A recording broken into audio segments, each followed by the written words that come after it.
नमस्कार सभी को। स्वागत है आप सभी का आज की इस क्लास में। इस क्लास में हम जानेंगे पूर्वी हिंदी की बोलियों के बारे में। जैसा कि पिछली क्लास में हमने पश्चिमी हिंदी की 5 बोलियों को डिस्कस किया, ठीक है। तो आज हम पूर्वी हिंदी की बोलियों को जानेंगे। तो आइए शुरू करते हैं। पूर्वी हिंदी, सबसे पहले हम पूर्वी हिंदी की बात करें तो ये किस अपभ्रंश से निकली है? तो हमारा आंसर होगा अर्धमागधी अपभ्रंश से। यानी पूर्वी हिंदी अर्धमागधी अपभ्रंश से विकसित है। इसकी 3 बोलियां हैं। कितनी बोलियां हैं? 3। और उन 3 बोलियों की शॉर्ट ट्रिक है ए बी सी। ये इसकी शॉर्ट ट्रिक है। पूर्वी हिंदी के अंतर्गत ए बी सी 3 बोलियां आती हैं। ए से हुआ अवधी, बी से बघेली और सी से छत्तीसगढ़ी, ठीक है। आइए हम अब जानेंगे हम अवधी भाषा के बारे में, यानी अवधी बोली के बारे में। तो अगर अवधी के केंद्र की बात करी जाए ना, तो अवधी का जो केंद्र है वो है अयोध्या, ठीक है। अगर इसके क्षेत्र की बात करें, यानी ये किस क्षेत्र में बोली जाती है, तो लखनऊ, रायबरेली, सीतापुर, बाराबंकी, बहराइच, मिर्ज़ापुर आदि इतने क्षेत्र में अवधी बोली का प्रयोग होता है। इसके अन्य नामों की बात करें और इसकी उपबोलियों की बात करें तो यहाँ से भी प्रश्न कभी कभार पूछ लेता है, ये हमें पता होना चाहिए, ठीक है। इसके अन्य नाम है भैंसवाड़ी और कौशली।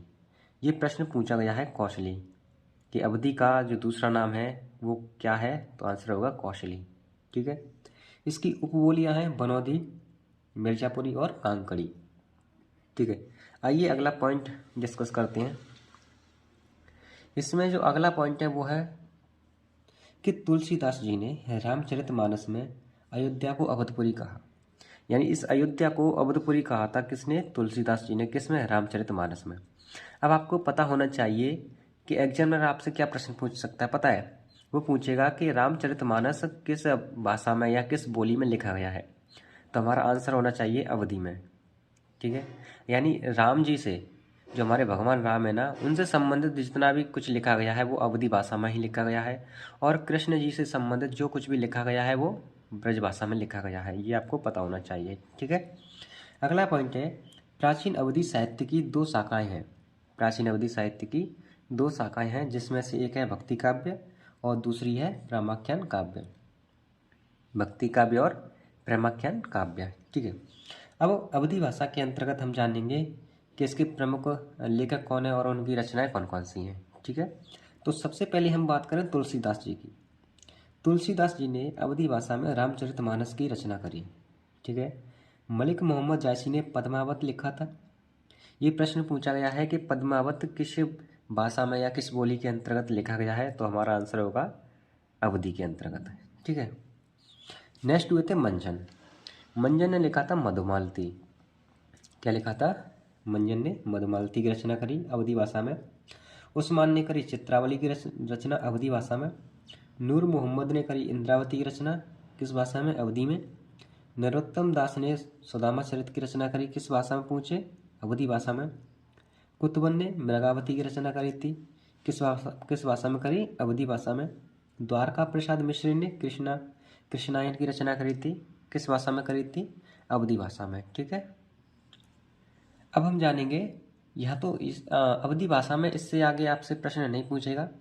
अब हम जानेंगे बघेली और छत्तीसगढ़ी के बारे में, ठीक है। आइए नेक्स्ट पेज पर बघेली की बात करें। सबसे पहले बघेली का जो क्षेत्र है वो है बुंदेलखंड यानी बघेलखंड। बघेलखंड के अंतर्गत कौन कौन आता है? मध्य प्रदेश और छत्तीसगढ़। क्षेत्र बघेलखंड और बघेलखंड के अंतर्गत मध्य प्रदेश और छत्तीसगढ़ आता है। इसके क्षेत्र की बात करें तो ये यानी ये कितने क्षेत्र में इसका यूज होता है यानी प्रयोग होता है, तो रीवा, सतना, शहडोल, अनूपपुर इतने क्षेत्र में इस बोली का प्रयोग किया जाता है। इसके अन्य अन्य नाम की बात करें, इसे बघेलखंडी, रिमही और रीवाई के नाम से भी जाना जाता है। इसकी कुछ मुख्य उपबोलियां हैं, जैसे गहोरा, जोहार और तिरहावी। बघेली बोली के अंतर्गत हमें इससे ज़्यादा कुछ पढ़ने की ज़रूरत नहीं है, क्योंकि इससे प्रश्न ना के बराबर पूछा जाता है, ठीक है। अब हम जानेंगे छत्तीसगढ़ी बोली के बारे में। छत्तीसगढ़ी का जो केंद्र है वो है छत्तीसगढ़। ये तो आपको नाम से ही पता चल रहा है, ठीक है। बघेली बोली का भी आपको नाम से पता चल रहा है कि बघेलखंड है, ठीक है। छत्तीसगढ़ी का आपको नाम से ही पता चल रहा है कि छत्तीसगढ़ क्षेत्र में बोली जाती है, केंद्र इसका छत्तीसगढ़ होगा। अगर इसकी लिपि की बात करें तो इसकी लिपि है देवनागरी। इसके अन्य नामों की बात करें, जैसे खलहाटी, इसे खलौटी भी बोलते हैं कहाँ पर, बालाघाट में। इसे लारिया भी बोला जाता है कहाँ पर, पूर्वी संबलपुर। और संबलपुर आपको पता होना चाहिए कहाँ पर है। ठीक है, अब हम जानेंगे बिहारी हिंदी के बारे में कि बिहारी हिंदी किस अपभ्रंश से विकसित है और इसके अंतर्गत कौन कौन सी बोलियाँ आती हैं। ठीक है, तो बात करें बिहारी हिंदी। बिहारी हिंदी जो है मागधी अपभ्रंश से विकसित है। किस अपभ्रंश से? मागधी अपभ्रंश से विकसित है। आपसे एग्जामिनर इसी प्रकार के प्रश्न पूछता है। अगर आपको विश्वास नहीं हो तो कोई आपने अगर प्रैक्टिस सेट लगाया हो तो आपको पता होगा। ठीक है, वो क्या पूछेगा कि बिहारी हिंदी जो है उसके अंतर्गत कितनी बोलियाँ आती हैं, वो किस अपभ्रंश से विकसित है, इस प्रकार के प्रश्न पूछे जाते हैं। तो हमारा आंसर होगा बिहारी हिंदी मागधी अपभ्रंश से विकसित है। इसकी 3 बोलियां हैं। कौन कौन सी हैं? डबल एम बी, इसकी जो शॉर्ट है वो है डबल एम बी।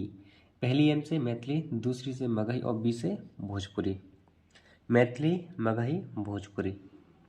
ठीक है, अब हम जानेंगे मैथिली के बारे में। तो जो मैथिली है हिंदी की 17 बोलियों में से एकमात्र बोली है जो संविधान की 8वीं अनुसूची में शामिल है। 17 बोलियों में से एकमात्र बोली है किसकी? बिहारी हिंदी की। एकमात्र बोली कौन सी है? वो मैथिली। जो 17 बोलियों से, हिंदी की 17 बोलियों में से एकमात्र बोली है जो 8वीं अनुसूची में शामिल है। ठीक है, अगर इसके केंद्र की बात करी जाए, जो इसका केंद्र है बिहार, झारखंड और नेपाल का तराई क्षेत्र। इसके क्षेत्र की बात करें, अगर इसके क्षेत्र की बात करें कि ये कहाँ कहाँ पर बोली जाती है, तो दरभंगा, मधुबनी, सीतामढ़ी, समस्तीपुर, मुंगेर, बेगूसराय बिहार में, भागलपुर, वैशाली ये बिहार के ही हैं, रांची, बोकारो, जमशेदपुर, धनबाद, किशनगंज, मुजफ्फरनगर, इतने क्षेत्र में मैथिली बोली का प्रयोग होता है। ठीक है, अब हम जानेंगे कि मैथिली भाषा के अंतर्गत रचनाएं और उनके रचनाकार। लेकिन उनसे भी पहले मैं आपको कुछ नोट पॉइंट, कुछ इंपॉर्टेंट पॉइंट बताने वाला हूँ जो एग्जाम पॉइंट ऑफ व्यू से बहुत बहुत बहुत महत्वपूर्ण है। आइए चलते हैं अगले पेज पर। नोट पॉइंट यहाँ पर यह है कि मैथिली को ही झारखंड की द्वितीय राजभाषा का दर्जा मिला है। ठीक है, अगर आपसे पूछे कि झारखंड की द्वितीय राजभाषा कौन सी है, तो हमारा आंसर होगा मैथिली। ठीक, मैथिली के आदिकवि विद्यापति को कहा जाता है। प्रश्न आपसे पूछेगा कि मैथिली का आदिकवि कौन है, तो आपका आंसर होना चाहिए विद्यापति जी। ठीक है, इन्हें ही मैथिली साहित्य में सबसे ऊंचा दर्जा प्राप्त है, यानी विद्यापति जी को ही मैथिली साहित्य में सबसे ऊंचा दर्जा प्राप्त है। इसीलिए इन्हें मैथिल कोकिल भी कहा जाता है। विद्यापति को ही कहा जाता है मैथिल कोकिल। ठीक है, अब इसके प्रमुख रचना और उनके रचनाकारों को डिस्कस करते हैं। तो सबसे पहले बात करें, इधर मैंने रचना लिखी है और इधर इनके रचनाकार हैं। रचना, पहली रचना है चारुकात अनहार। चारुकात अनहार, इसके रचनाकार हैं राजकमल चौधरी। दूसरी है कीलम, कीलय मधुमास मनाऊ। कीलय मधुमास मनाऊ, इसके रचनाकार हैं ईशनाथ झा। ठीक, अगली है हे तिरहुत हे मिथिले ललाम, इसके रचनाकार हैं नागार्जुन। नेक्स्ट है जीवन का झरना। जीवन का झरना, इसके रचनाकार हैं आरसी प्रसाद सिंह। अगली है जय जय भैरवी असुर भयाउनी, इसके रचनाकार हैं विद्यापति जी। अगली है पदावली, ये पदावली के रचनाकार भी कौन है? विद्यापति जी। ठीक है, नेक्स्ट जो है वो है हमारी मगही भाषा, मगही बोली। ये जो मगही बोली है इसके अंतर्गत ये कहाँ पर बोली जाती है, इसका केंद्र क्या है, ठीक है, इस ये कौन सी लिपि में लिखी जाती है वो हम डिस्कस करेंगे। मगही, इसे देवनागरी या कैथी लिपि में भी लिखा जाता है। इसकी जो लिपि है वो देवनागरी या कैथी लिपि है। ठीक है, इसका क्षेत्र है पटना, राजगीर, नालंदा, गया, जहानाबाद, अरवल, जमुई, मुंगेर, झारखंड के पलामू, गढ़वा, नावदा, लातेहार इत्यादि, यानी इतने क्षेत्र में मगही बोली का प्रयोग होता है। ठीक है, इसके मगही के प्रथम महाकाव्य की बात करें, मगही का प्रथम महाकाव्य है तो उसका हमारा आंसर होगा गौतम। मगही का प्रथम महाकाव्य कौन सा है? गौतम। इसके कवि कौन है? महाकवि योगेश।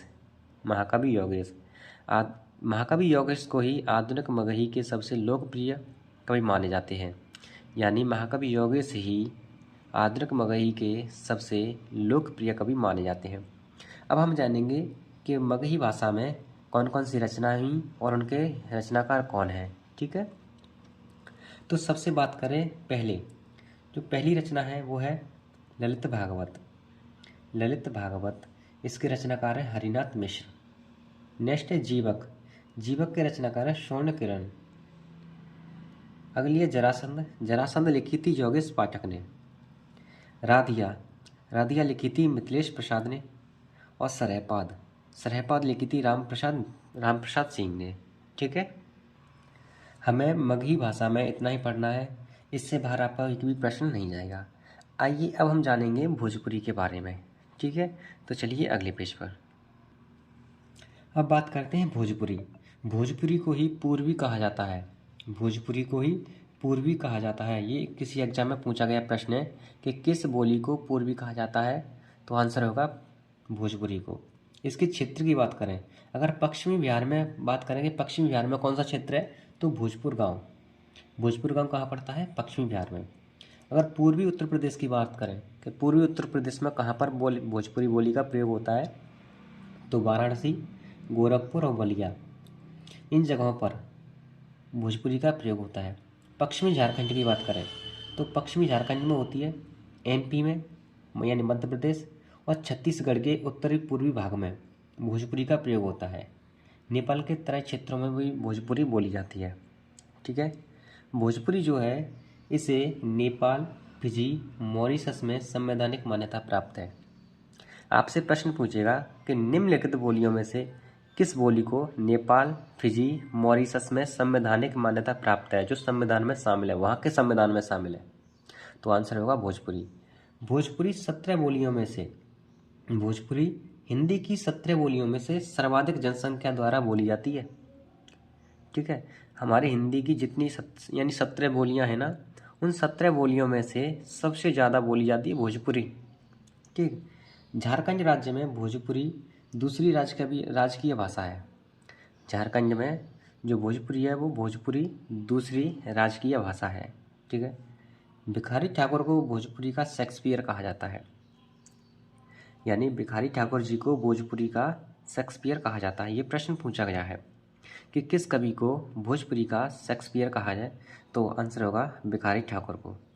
ठीक है, अगला पॉइंट है इसमें महेंद्र मिश्र।